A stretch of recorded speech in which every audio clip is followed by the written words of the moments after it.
On the 27th of July, 1890, Vincent van Gogh was mortally wounded outside the village of Auvers. Theo later noted that he had a letter on him, not the famous last words everyone quotes, an unfinished draft to his brother about money, paint, and strain at home, breaking off mid-sentence. He did not die for 2 more days. Here's what it said. Dear Theo, your letter reached me, and so did the 50 francs folded inside it. Thank you. There's a great deal I could write to you about, but somehow it feels pointless to try. I hope, at least, that the men you were dealing with proved reasonable toward you. Theo van Gogh was his younger brother, an art dealer in Paris, and for 18 years, Vincent's only reliable support, financial and otherwise. Weeks earlier, Vincent had visited Theo, his wife Jo, and their infant son, also named Vincent, in their cramped 4th-floor apartment. The baby had been sick. Theo was weighing whether to leave the gallery that employed him. The visit ended badly.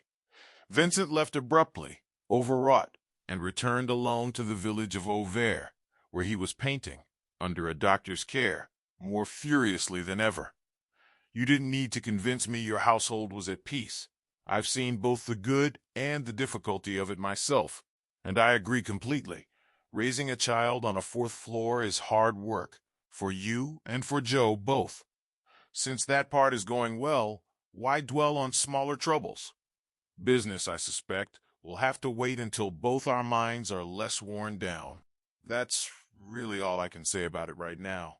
And I'll admit, I felt that with something close to horror. I haven't hidden that from you, but that's the whole of it. The other painters, whatever they privately think, stay clear of talk about the trade. It's instinct with them, and honestly, perhaps the only honest thing left is to let the paintings speak for themselves. But listen, my dear brother, there's one thing I've told you before, and I want to say it again, as seriously as I know how.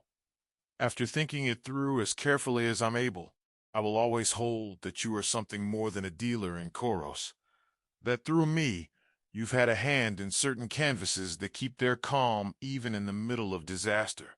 That's where things stand between us, and that's the main thing I have to tell you. At a moment that feels like a small crisis, a moment when the whole business between dealers of dead painters and living ones has grown very tense. Well then, I'm risking my life for my own work, and my reason has half collapsed because of it. So be it. But you are not one of those men who trade in other men. As far as I can tell, you act like a decent human being. But what can anyone do? 2 days after he wrote this, Vincent van Gogh was wounded outside Auvers. By the traditional account, self-inflicted, alone in a wheat field. He survived long enough to walk back to his room at the inn. Theo arrived the next day. Vincent died in the early hours of July 29th, with his brother beside him. Theo later said Vincent's last spoken words were, "The sadness will last forever." Not written, spoken, and remembered only by Theo. The letter he had on him said something else entirely.